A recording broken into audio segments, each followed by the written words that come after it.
غوث، غوث کو یا غوث کہتے کہتے ہو جاتے ہیں غوث، خواجگی مل جائے گی تو خواجہ کا دم بھر کے دیکھ، خواجگی مل جائے گی تو خواجہ کا دم بھر کے دیکھ۔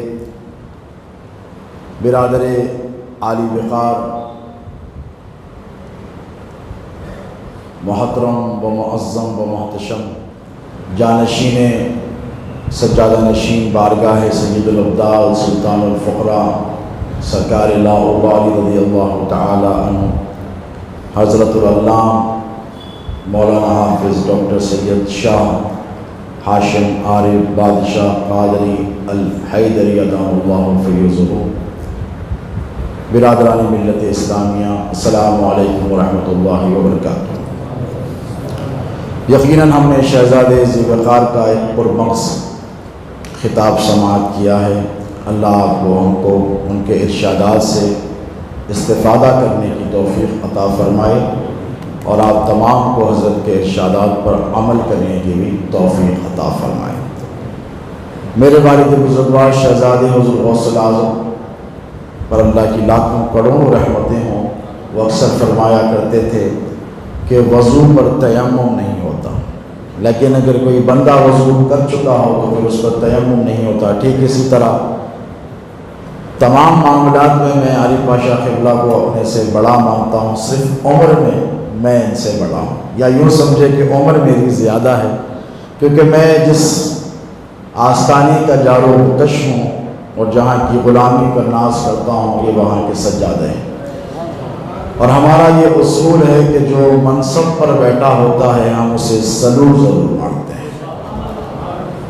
آپ نے دیکھا ہوگا کہ پولیس میں کوئی اعلیٰ عہدے پر فائز ہے، انسپیکٹر ہے، تو کانسٹیبل اسے سلوٹ مارتا ہے، سب انسپیکٹر سرکل کو سلوٹ کرتا ہے، سرکل ایس پی کو سلوٹ کرتا ہے، ایس پی کلیکٹر کو سلوٹ کرتا ہے، اور کلیکٹر جب جاتا ہے تو چیف منسٹر کے سامنے سلوٹ کرتا ہے۔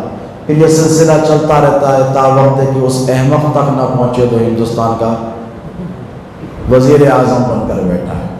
تو یہ تو فانی کرسیاں ہیں، 2 سال 4 سال 5 سال پھر ختم ہو گئی، لیکن یہ جو اس کرسی پر بیٹھے ہیں اور یہ جن کے جانشین ہیں، ان کے آباء و اجداد کی حکومت صبح قیامت تک باقی رہے، اور قیامت تک ہی نہیں، یہ جو خانوادہ ہے ان کی حکومت جنت میں بھی انہی کے دادا امام حسن یا پھر انہی کے نانا امام حسین کی حکومت چلنے والی ہے۔ تو کتنے بدنصیب ہیں آج کل لوگ جو 50-100 روپے میں بک جانے والے افسر یا عہدیدار کو سلوٹ تو مارتے ہیں، لیکن جن کے باپ دادا کی یہاں سے لے کر جنت تک حکومت ہے، ان کے مخالفت میں زبان تراشیاں اور الزام تراشیاں اور گستاخیاں کرتے پھرتے ہیں۔ یہ اپنے اپنے نصیب اور اپنے اپنے مقدر کی بات ہے۔ اللہ نے آپ کے دلوں میں اہل بیت اطہار کی محبت ڈالی ہے، اور آپ علی والے ہیں، آپ نبی والے ہیں، آپ سادات کرام کا احترام کرنے والے ہیں، آپ کو مبارک ہو۔ اللہ یہ چاہتا ہے کہ آپ کو جنت عطا فرمائے، اسی لیے پروردگار نے آپ کو سادات کرام کا ادب کرنے والا بنایا۔ اب اگر کوئی ادب نہیں کرتا سادات کرام کا تو سمجھ جائیے جہاں اللہ نے جنت بنائی ہے وہیں اسی خالق اکبر نے جہنم بھی تیار کر کے رکھی ہے، اور جو سادات کا چاہنے والا ہے اس کے لیے جنت کی سیٹ کنفرمڈ ہے، اور جو سادات کا گستاخ ہے اس کا ٹھکانہ جہنم ہے، اس کے علاوہ کچھ بھی نہیں ہے۔ جہاں تک شہزادے حضور غوث الاعظم کا معاملہ ہے، حضرت عارف پاشا قبلہ ادام اللہ فیضہ نے جو فرمایا، یقیناً شہزادے حضور غوث الاعظم کا جاہ و جلال، ان کا علم، ان کا عمل، ان کی دینی خدمات، اس پر اگر گفتگو کی جائے تو زندگیاں صرف ہو جائیں پھر بھی کوئی حق ادا نہیں کر سکے گا، اور ہم بولیں یا نہ بولیں رہتی دنیا تک ان کا مشن چلتا رہے گا، ان کی خدمات، ان کا فیضان جاری اور ساری رہے گا، اور جو انہوں نے تفریق کر دی تھی حق اور باطل کے درمیان، یہ صبح قیامت تک قائم اور دائم رہنے والی ہے۔ میں نے یہ کہتا حضرت سے عرض کروں کہ سرزمین ہندوستان پر یہ اعزاز ہے کہ سرکار لاہوری کا جو خانوادہ ہے، جن کی سیادت مسلمہ ہے، جمعراتی سید بہت پھر رہے ہیں، آپ کے پاس بھی آتے ہیں گاؤں سے، حیدرآباد سے، گلی کوچوں سے۔ میں کسی کی تحقیر یا توہین کرنا نہیں چاہتا، لیکن جب حق کی بات آتی ہے تو علی کی اولاد چاہے سر رہے یا نہ رہے، حق بول کر رہے ہیں۔ 22,000 کے لشکر جرار کے سامنے امام حسین 72 نفوس قدسیات کے ساتھ تھے، لیکن حسین نے حق بولا، تلواروں کے ذریعے خائف نہیں ہوئے۔ تو ہم آج کسی مولوی یا ملا یا کسی جھوٹے سید سے ڈرنے یا دبنے والے نہیں ہیں۔ یاد رکھیں، آپ جتنی چاہے گستاخیاں کر لیں، لیکن جب علی کی اولاد تلوار چلائے گی تو نہ تمہیں دنیا میں ٹھکانہ ملے گا، نہ قبر میں سکون ملے گا، نہ تم آخرت میں سیدوں کے دادا علی مرتضیٰ کو صورت دکھانے کے قابل ہوں۔ ہم جہاں تک صبر کرتے ہیں، لیکن یاد رکھو کربلا میں تلوار حسین نے اٹھائی تھی۔ کربلا میں امام حسین نے قربانی دی، یہ ثابت کیا، یہ درس دیا کہ صبر کرو اگر تم پہ ظالم ظلم کر رہا ہے۔ اس کا مطلب یہ نہیں کہ بزدلی کا مظاہرہ کرو۔ اور یاد رکھو، لوگ بہادری کی بہت مثالیں دیتے ہیں کہ فلاں خاندان بڑا بہادر ہے، فلاں خاندان بڑا جنگجو ہے، فلاں خاندان بڑا علمی گھرانہ ہے، فلاں خاندان میں بڑے علماء پیدا ہوئے ہیں۔ تو میں کہتا ہوں کہ کسی خان پٹھان کی اولاد سے آپ کو جرأت اور بہادری کا سبق نہیں لینا ہے۔ دنیا نے سیدوں سے زیادہ جری اور بہادر قوم نہ دیکھی ہے، نہ صبح قیامت تک دیکھی ہے۔ اور جہاں تک علم کا تعلق ہے، یہ بھی یاد رکھو، یہ بھی علی کے گھر کی میراث ہے۔ سیدوں سے بڑا نہ عالم کوئی پیدا ہوا ہے، نہ قیامت تک سادات سے بڑا کوئی عالم پیدا ہوگا۔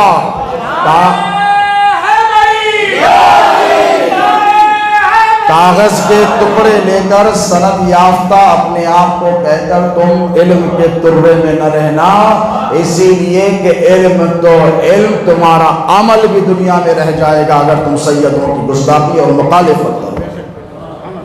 ہم ان کی طرف توجہ نہیں کرتے، اس کا مطلب یہ نہیں کہ ہم سنتے نہیں ہیں، ہمیں پتہ ہے، ہمیں خبر ہے، کیا کریں، 14 صدیوں سے عادت پڑ گئی ہے۔ کوئی نئی بات نہیں ہے اگر کوئی شہزادے غوث اعظم کی شان میں گستاخی کرتا ہے۔ حضرت عارف پاشا قبلہ نے فرمایا، تو ہمیں تعجب اس لیے نہیں ہوتا ہے کہ اب تو کسی گلی کوچے میں، صحرائے چوراہے پر، کیفیٹیریا میں ٹھہر کر گستاخی ہو رہی ہوگی، لیکن 350 برس منبر رسول پر ٹھہر کر جس کے صدقے اسلام ملا، انہی کے بابا مولا علی علیہ السلام کی شان میں گستاخیاں کی جاتی۔ ابھی تو اتنے برے دن نہیں آئے نا، ابھی تو اتنے برے دن نہیں آئے ہیں کہ منبر پر ٹھہر کر۔ ہاں، چند ایسے بدنصیب ہیں جو کبھی مولا کی مولائیت کا انکار کر رہے ہیں اور کہتے ہیں کہ مولا 3 کو چھوڑ کر سب کے مولا تھے۔ میں اس نادان سے کہتا ہوں کہ امیر المومنین سیدنا فاروق اعظم رضی اللہ تعالیٰ عنہ کا قول تیرے نگاہوں کے سامنے نہیں؟ سرکار فاروق اعظم مولا کے سامنے آئے، مسکرا کر دیکھا اور ارشاد فرمایا، اے ابو الحسن، آپ کو مبارک ہو کہ آپ نے اس حالت میں صبح فرمائی ہے کہ آپ ہر مرد مومن اور عورت کے مولا بن گئے۔ تو میں اس نادان سے پوچھنا چاہتا ہوں کہ تو کس کو اس کیٹیگری سے نکالنے کی کوشش کر رہا ہے؟ اگر میرے علی سب کے مولا نہیں تو پھر کس کو اس کیٹیگری سے نکال کر تو علی کی گستاخی نہیں کر رہا ہے، تو صحابہ کی گستاخی کر رہا ہے؟ تو شیخین، جب زندگی لگی ہوئی ہے اور کربلا سے ہم نے اپنی تلواریں میان میں رکھی ہی نہیں ہیں، نکلی ہے تو نکلی ہے، یہ شمشیر حیدری ہیں۔ ہمارے خانوادے میں ایک شیر شہزادے غوث اعظم تھے اور ان کا فیضان جاری رہے گا۔ اب ایک شیر حضرت عارف پاشا قبلہ ہیں، اور ہم نے 1400 برس سے کربلا سے اب تک تلواریں میان میں اس لیے نہیں رکھی ہیں کیونکہ اگر ہم تلواریں میان میں رکھ لیں گے تو پھر تم کس کے ساتھ رہو گے؟ ہم نے تلواریں میان میں اس لیے نہیں رکھی ہیں کیونکہ مہدی علیہ السلام کی آمد ابھی باقی ہے، اور ہم رکھ لیں اندر کر لیں میانوں میں تو پھر تم کس سے لڑو گے؟ دجالی ہو جاؤ گے۔ اسی لیے تو کہتا ہوں کہ آؤ ابھی بھی وقت ہے، علی والوں میں بیٹھو، علی والے بن جاؤ، یہی تمہارے کام آنے والا ہے۔ شہزادے حضور غوث اعظم کی زندگی کا اگر آپ مطالعہ کریں تو 50 سالہ دینی خدمات، 400 سالہ خانوادے کی خدمات، یعنی ہم زام سے کہتے ہیں کہ جتنا پرانا حیدرآباد ہے اتنے پرانے ہم حیدرآبادی ہیں۔ سلاطین وقت ہمارے بعد آئے، میرے جد کریم شہزادے سرکار لاہوری نے اپنے قدموں سے حیدرآباد کو پہلے رونق عطا فرمائی ہے۔ اس خانوادے کے اگر میں اوصاف گنانا شروع کروں تو دن لگ جائیں، مہینے لگ جائیں، زندگی صرف ہو جائے، لیکن میں کمالات بیان نہیں کر پاؤں گا۔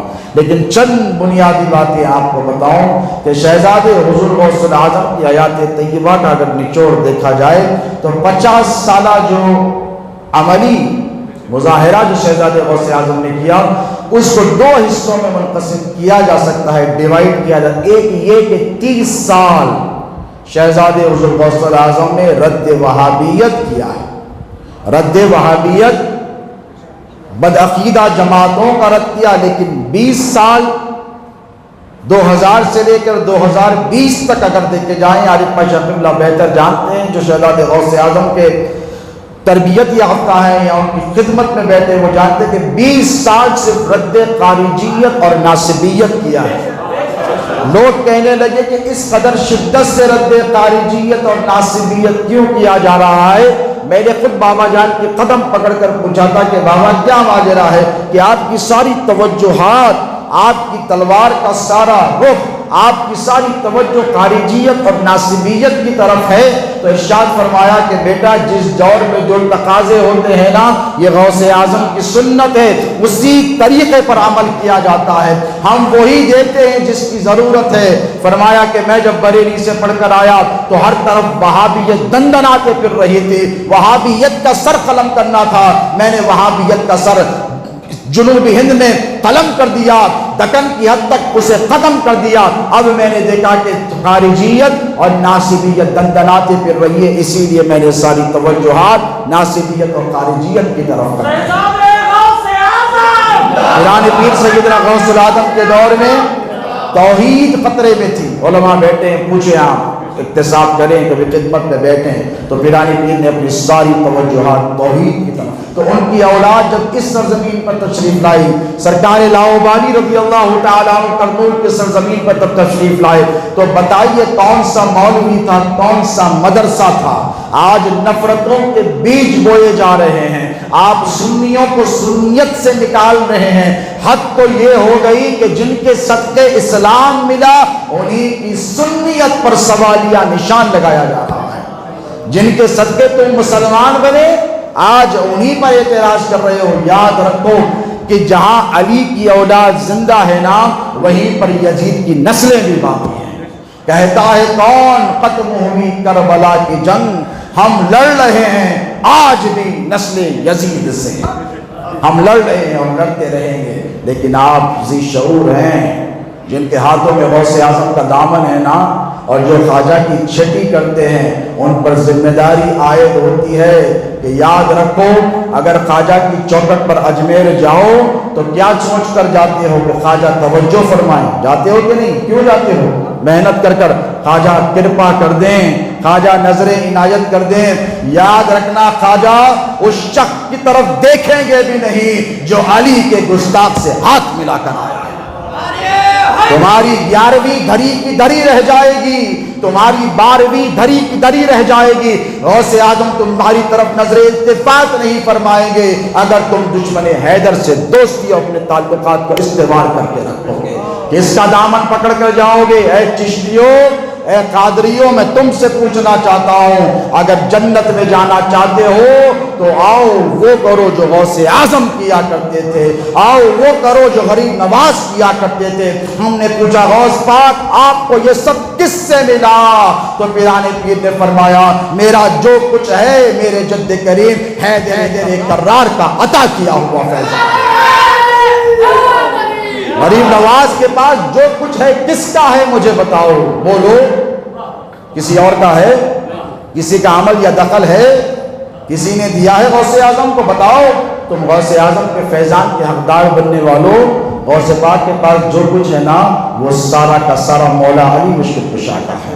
غریب نواز کے پاس جو کچھ ہے وہ سارا کا سارا مولا علی مشکل کشا کا ہے۔ اس لیے کہ ذمہ داری سے کہتا ہوں، صاحب مشکات النبوہ میرے جد کریم سرکار سیدنا غلام علی قادری الموسوی رضی اللہ تعالی عنہ نے آج سے 250 برس پہلے مشکات النبوہ میں لکھ دیا کہ میرے نبی پاک علیہ السلام جلوگر ہیں، فکر مند ہیں، حضور کو ہمیشہ اپنی امت کی فکر ہوتے، حضور کو ہمیشہ اپنی امت کی فکر ہوتے، اسی لیے آقا علیہ السلام متفکر بیٹھے ہیں، اسی اسنا میں مولا کائنات حاضر ہوتے ہیں، علی کو دیکھ کر حضور کے چہرے پر مسکراہٹ آتی ہے، قدموں کے سامنے بیٹھ جاتے ہیں، مولا علی حضور سے عرض کرتے ہیں کہ یا رسول اللہ جو ظاہری علوم تھے یہ سب آپ نے دے دیے، نماز کیسے پڑھی جائے، روزہ کیسے رکھا جائے، حج کیسے کیا جائے، زکوٰۃ کیسے ادا کی جائے، یہ سب کچھ تو آپ نے سکھا دیا یا رسول اللہ، ظاہری علوم کا تکملہ تقریباً مکمل ہو گیا، یا نبی اللہ علی کا دل چاہتا ہے کہ کچھ باطن کے بارے میں بھی بتائیں، کچھ دل کے بارے میں بھی بتائیں، کچھ اندر کی بھی باتیں بتائیں، جسے تم طریقت کہتے ہو نا، اس طریقت کی ابتدا مولا کے معروضے پر ہوئی ہے۔ ارے میں کہتا ہوں کہ دنیا میں جتنے آستانے ہیں یہ سارے کے سارے فیض ہیں مولا علی مشکل کشا کی ذات بابرکت کا۔ حضور مسکرائے اور مسکرا کر علی کو سینے سے لگا کر ارشاد فرمایا، اے علی یہ بڑی عظیم دولت ہے، یہ ایسی نہیں کہ کسی چلتے پھرتے راہگیر کو دے دی جائے، مجلس میں بیٹھنے والے کو دے دیا جائے، یا کسی ساتھ رہنے والے کو دے دیا جائے۔ اے علی مجھ سے میرے رب نے فرمایا تھا کہ اے میرے نبی جب تک کوئی تم سے باطن کے احوال کا سوال نہ کرے تب تک تم کسی کو دینا نہیں۔ اے علی تو نے آج مجھ سے مانگ کر میرا بوجھ ہلکا فرما دیا ہے۔ تو خدا کی عزت کی قسم وہیں سے طریقت کی ابتدا ہوئی۔ اپنے نام کے ساتھ قادری، رضوی، نوری، فلاں فلاں لکھنے والوں، غوث اعظم کو جو کچھ ملا ہے مولا علی کی ذات سے ملا ہے اور مولا علی کے فیضان سے ملا ہے۔ افسوس ہوتا ہے ایسے لوگوں پر جو شیر خدا حیدر کرار کی گستاخی کے مرتکب ہو رہے ہیں۔ کس کی شان میں تم گستاخی کر رہے ہو؟ ارے جن کے بارے میں نبی پاک علیہ السلام نے ایک نہیں ہزاروں ارشادات فرمائے ہیں۔ تفصیلات کا وقت نہیں، 5 منٹ میرے پاس رہ گئے پنجتن کے سبجے، اپنی بات کو ختم کر لوں گا۔ بس ایک بات آپ کو کہنا چاہتا ہوں کہ شہزادے غوث اعظم نے اپنی زندگی کے 50 سال آپ کو دیے ہیں۔ اس خانوادے نے 400 سال سرزمین ہندوستان پر دین کی خدمت انجام دی ہے کوئی جو انکار کر دے؟ بولیے۔ سادات کے گھرانوں نے حیدرآباد سے لے کر کرنول تک، کرنول سے ہما تک، ہما سے بغداد تک، بغداد سے نجف تک، نجف سے لے کے مدینہ تک سیدوں کی 1400 سال کی خدمات ہیں۔ کسی 50 یا 100 سالہ مولوی کی خدمت کی بات میں نہیں کر رہا ہوں، 1400 سال کی ہماری خدمات ہیں۔ اس کے بعد بھی ہم ہی سے احسان فراموشی، ہم ہی سے تم پوچھتے ہو کہ سند لا کر دو، فلاں صاحب سید صاحب غلط ہے، استغفر اللہ العظیم۔ کیا حال ہو گیا ہے لوگوں کا؟ آپ فیصلہ کریں آپ کو کس کے ساتھ رہنا ہے۔ ارے آپ کے بچے کو کوئی گالی دے تو آپ نظر پھیر لیتے ہیں، چاہے کوئی ہو۔ ارے آج ہوگا کوئی میرے بچے کے بارے میں برا بلا کہتا ہے، غوث اعظم کے بچوں کو برا کہنے والوں تمہیں زیب نہیں دیتا کہ تم یا غوث کا نعرہ لگاؤ۔ غوث اعظم کی اولاد کی گستاخی کرنے والوں، اگر نظریاتی اختلافات ہیں، علمی اختلافات ہیں، آؤ آج بھی ہم تیار ہیں تم سے بات کرنے کے لیے۔ ہم کسی سے ڈرنے یا گھبرانے والے نہیں ہیں۔ ارے جس پیر نے مریدوں کو فرمایا ہے کہ مریدی لا تخف اللہ ربی، ان کی اولاد کسی سے ڈر یا گھبرا جائے یہ ممکن نہیں ہے۔ ہم کسی سے ڈرنے گھبرانے والے نہیں ہیں۔ ارے ہم تو وہ ہیں جنہوں نے کافروں پر کرم فرمایا ہے۔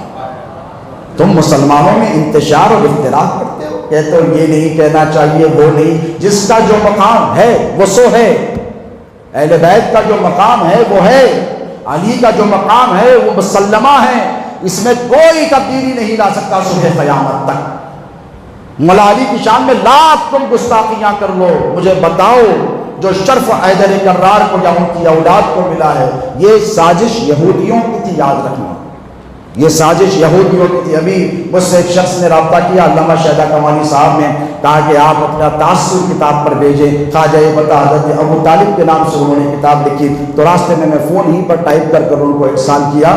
میں نے اس میں ایک بات لکھی، وہ نقطہ میں پاشا کی اجازت سے آپ کی خدمت میں عرض کر دوں کہ علی سے دشمنی کیوں؟ آپ نے کبھی سوچا، کبھی سرکار صدیق اکبر سے دشمنی کوئی کرتا ہوا نظر آیا؟ وہ لوگ ہمارے ماں باپ قربان ہیں ان کی چوکٹ پر۔ حضرت عمر فاروق رضی اللہ عنہ نے کبھی گستاخی کی؟ ہمارے ماں باپ قربان ہیں، ذوالنورین ہمارا سر خم ہے ان کی چوکٹ پر، ہمیشہ صبح قیامت تک رہے گا۔ لیکن علی کی دشمنی کیوں؟ آپ کبھی سوچے؟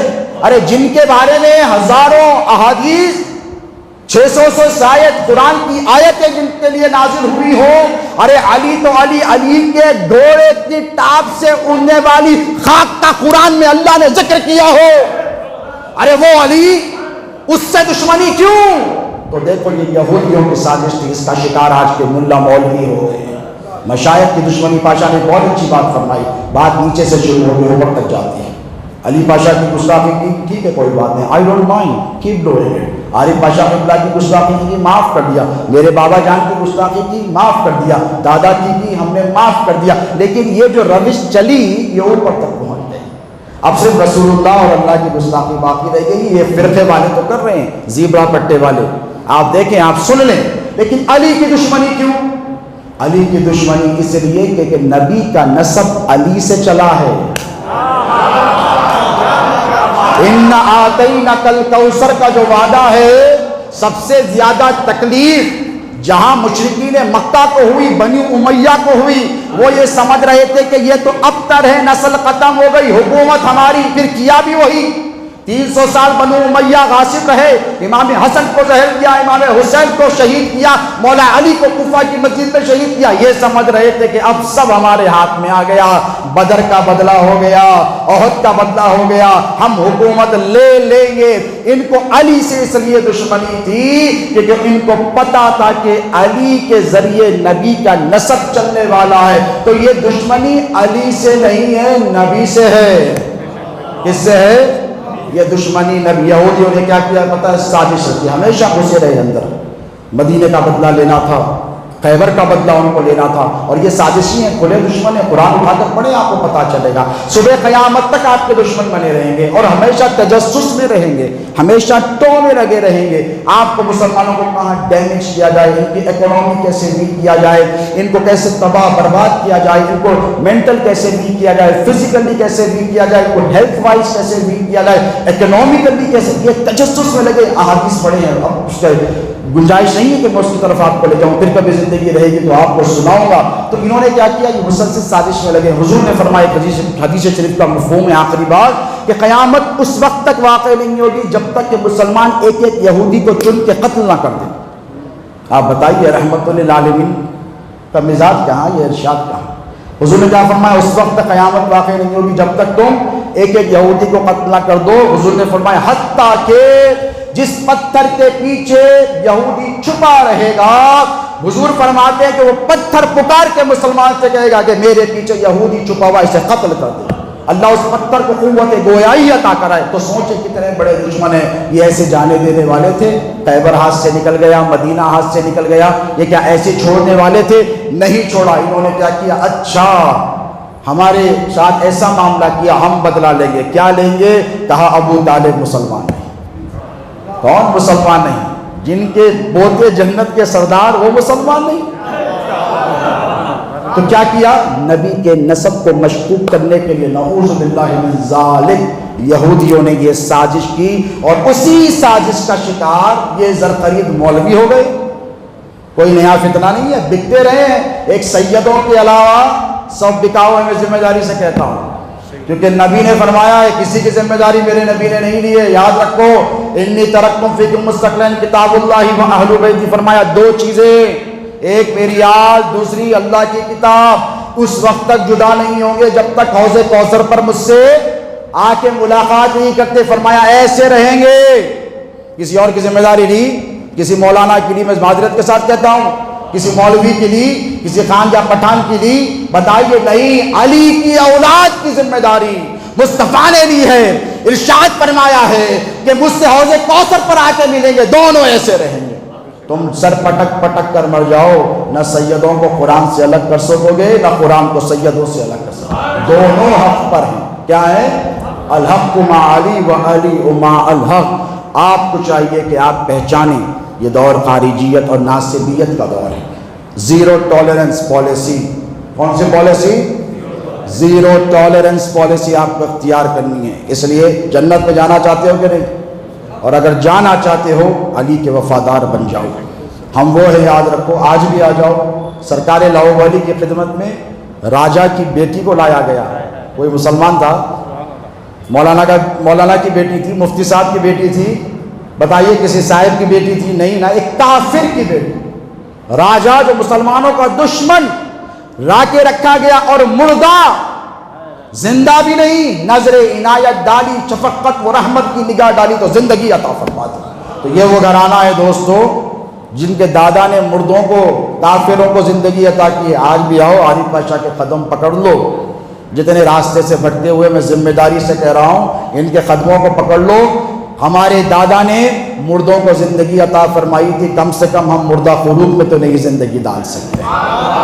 ہم آج بھی تیار ہیں, ہم انتشار نہیں چاہتے, ہم محبتوں کو فروغ دینا چاہتے ہیں. ہم صوفیاء کرام کے منہج اور طریقے پر چلنے والے, ہم ان کی اولاد ہیں. سرکار لاہور والی جو سڑکوں پر نکل کر ہر شام جا کر ٹہل جایا کرتے, مریدین کو تجسس ہوا کہ سرکار آخر کیوں جاتے ہیں, کیا معاملہ ہے, تو دیکھا کہ جو مسافرین آتے ہیں ان کا بوجھ اپنی پشت مقدس پر ڈالتے ہیں اور ڈال کر ان کے گھر تک پہنچا کر آتے. ہم ان کی اولاد ہیں. ہم تمہاری معصیت کو دھو کر تمہیں پاک و صاف کر سکتے ہیں, اس لیے کہ ہم علی کی اولاد ہیں. آؤ اب بھی وقت ہے, سدھر جاؤ. شہزادے حضور غوث اعظم پر بھونکنے والوں, سورج پر تھوکنے سے سورج کا کچھ نہیں بگڑتا. اور وہ ان کی اولاد ہے جن کے دادا نے فرمایا تھا افل الشموس الاولین و شمسنا, کہ مجھ سے پہلے والوں کے سب کے سورج غروب ہو گئے اور میرا سورج, اور پاک فرماتے ہیں, صبح قیامت تک جگمگاتا رہے گا. تو ان کی اولاد کی گستاخی کرنے والوں, تم اپنی دنیا اور آخرت کو برباد کر رہے ہو. شہزادے حضور غوث اعظم کا فیضان کل بھی جاری تھا, آج بھی جاری ہے, صبح قیامت تک جاری اور ساری رہے گا. اور ان کے مشن پر نہ صرف ان کے سلسلے کے مریدین بلکہ ہر سنی کو گامزن رہنا پڑے گا. میں آپ حضرات سے, بزرگوں سے معاوضہ کرتا ہوں کہ اپنی نسلوں کی حفاظت فرمائیے. یاد رکھیے, آج ہم جو علی علی علی کہہ رہے ہیں اس لیے کہ آج علی کے دشمن مولا علی کی شان میں گستاخی کرتے پھر رہے ہیں. غوث اعظم کی گستاخی نہیں ہو رہی ہے. بتائیے, آپ نے کبھی سنا کسی سنی نے غوث پاک کی گستاخی کی؟ آپ نے سنا حافظ صاحب غری نواز کی گستاخی ہوئی, سرکار لاہور علی کی گستاخی ہوئی, موسیٰ قادری سرکار کی ہوئی, محبوب الہی کی ہوئی؟ بولیے, قطب الدین بختیار کاکی کی گستاخی کسی نے کی؟ آپ نے سنا نہیں. ارے جن کو یہ سب مقام, رتبے, یہ عزت و شرف ملا, جن کے صدقے ملا, ان کی شان میں گستاخی ہو رہی ہے, اور آپ خاموش بیٹھے ہیں. اپنے آپ کو چشتی بھی بولتے ہیں, اور علی کے گستاخوں کے ساتھ آپ السلام علیکم, وعلیکم السلام, Alex me please come inside, have a cup of tea. یہ نہیں چلنے والا ہے, یہ بالکل چلنے والا نہیں ہے. یاد رکھیے, میں بزرگوں سے گزارش کروں گا کہ ایمان کا معیار اگر پرکھنا ہو تو حضور نے ارشاد فرمایا ہے کہ علی کا جب ذکر کرو تو مسلمان ہو تو چہرہ, مومن کا چہرہ کلکلا جائے. علی تجھ سے محبت نہیں رکھے گا مگر مومن, اور بغض نہیں رکھے گا مگر منافق. یہ پیمانہ ہے, اور یہی پیمانہ ایک اور خانوادہ ہے, سرکار پیرانی پیر غوث اعظم دستگیر کا مستند, جو نیلنگا کے صاحب ہیں, حضرت سید حیدر ولی اللہ قادری, جو میرے بڑے عزیز بھائی ہیں. ان کے اجداد پیرانی پیر کی بارگاہ کے سجادے رہے. انہوں نے ایک ٹی وی کے پروگرام میں, جو شہزادے غوث اعظم حضور والدی سرکار سید کاظم پاشا قادری الموسوی الجیلانی کو خراج عقیدت پیش کرنے کے لیے رکھا گیا تھا, اس میں انہوں نے فرمایا کہ پہلے زمانے میں صحابہ کا یہ طریقہ تھا کہ اگر منافق کو پہچاننا ہوتا تو علی کا نام لے لیتے, علی کا نام لے لیتے اور دیکھ لیتے چہرہ اتر گیا تو یہ منافق ہے, اس کو خدا حافظ کر دیتے اور کہتے اب ہم سے تجھے کوئی ساہوکار نہیں، تجھ سے تعلقات نہیں رکھا۔ اللہ ان کی عمر دراز کرے۔ اور اس بات کا مستند گھرانہ ہے عارف پاشا قبلہ جانتے ہیں، ان کی ایک شاخ حضرت کریم اللہ قادری کرنول میں سرکار لاہوردی کے آستانے سے متصل آرام بھی فرما رہی۔ نواب اف کرنول کے وہ جو پیر تھے وہاں آرام بھی فرما رہے ہیں۔ بڑے بزرگوں کا اولیاء اللہ کا گھرانہ ہے، مستند گھرانہ ہے۔ انہوں نے کہا کہ پچھلے زمانے میں صحابہ کو دیکھنا ہوتا کہ منافق کون ہے تو علی کا نام لیتے، اور انہوں نے فرمایا ہمیں جب دیکھنا ہوتا عصر حاضر میں اس دور میں کہ خارجی اور ناصبی کو کیسے پہچانا جائے تو ہم شہزادے غوث اعظم علامہ کاظم پاشا قبلہ کا نام لیتے۔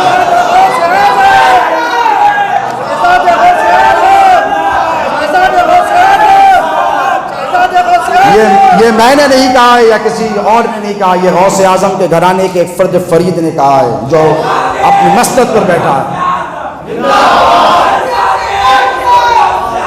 اسی لیے اگر آج آپ دیکھیں سڑکوں پر گلیوں کوچوں میں کوئی شہزادے غوث اعظم کی گستاخی کرے، سمجھ لیں کہ اندر خارجیت چھپی ہوئی ہے جو اسے بے چین کر رہی ہے، اسے بے قرار کر رہی ہے شہزادے غوث اعظم کے خلاف بولنے کے لیے، اور مضطرب ہو کر اندر کا جو اس کا بغض ہے، اناد ہے، سادات کرام سے دشمنی ہے، وہ ظاہر ہو رہی ہے۔ اللہ سے بھی یہی دعا کرتا ہوں کہ مولا کریم آقا سادہ بندہ نوازا ہم سب کو شہزادے حضور غوث اعظم کے مشن پر ہماری رہتی سانسوں پر گامزن رکھے۔ شہزادے غوث اعظم نے ہمیں جو مشن دیا، جو علم ہمارے ہاتھوں میں انہوں نے عطا فرمایا تھا، اس کو آگے لے کر بڑھنا آپ تمام کی ذمہ داری ہے، میری تنہا ذمہ داری نہیں، اہل سنت کے ہر شخص پر یہ ذمہ داری عائد ہوتی ہے کہ شہزادے غوث اعظم کا پیغام آپ ہر گھر تک پہنچائے، ہر شخص تک پہنچائے، کیونکہ وہی پیغام حق تھا، وہی پیغام غوث اعظم ہے، وہی پیغام غریب نواز ہے، سرکار خطیب دکن کا جو پیغام ہے، غوث و خواجہ کا وہی پیغام ہے۔ اس کو آپ گھر گھر پہنچائیں اور آپ قطعی طور پر مخالفین کی فکر نہ کریں، کیونکہ مخالفت تو انبیاء کرام کی بھی ہوئی ہے، میرے نبی کی بھی ہوئی ہے، اہل بیت اطہار کی بھی ہوتی رہے گی، صبح قیامت تک ہوتے رہے گی، چاہ وقت امام مہدی کی آمد نہیں ہو جاتی۔ یہ سلسلہ چلنے والا ہے، علی والے بھی رہیں گے، حسین والے بھی رہیں گے اور یزید والے بھی رہیں گے، ان کو یزیدیت مبارک ہو، ہمیں حسینیت مبارک ہو۔ اللہ شہزادے غوث اعظم کی مرقد اقدس پر لاکھوں کروڑوں رحمتوں کا نزول فرمائے، ان کے مریدین متوسلین کو، ان کے چاہنے والوں کو ان کی تعلیمات پر عمل کرنے کی توفیق عطا فرمائے۔ اے اللہ کہنے سننے سمجھنے میں اگر ہم سے کوئی غلطی خطا ہوئی ہو تو اپنے فضل سے، اپنے کرم سے، اپنی عطا سے ہمیں معاف فرما۔ اے پروردگار تیرے حبیب پاک علیہ الصلوۃ والسلام کی ہمیں سچی پکی اٹوٹ مستحکم غلامی عطا فرما، اہل بیت اطہار کی محبت عطا فرما، صحابہ کرام کا ادب کرنے کی توفیق عطا فرما، سرکار پیران پیر غوث اعظم دستگیر کی تعلیمات پر عمل کرنے کی توفیق عطا فرما، اور خواجہ ہند سرکار غریب نواز کے مشن کو جہان عالم میں ہمیں عام کرنے کی توفیق عطا فرما۔ ہم سب کو ایک بنا اور ہم سب کو نیک بنا۔ وصلی اللہ تعالی علی خیر خلقہ سید الاولین والآخرین وآلہ الطیبین الطاہرین وصحبہ الاکرمین اجمعین برحمتک یا ارحم الراحمین وما علینا الا البلاغ المبین۔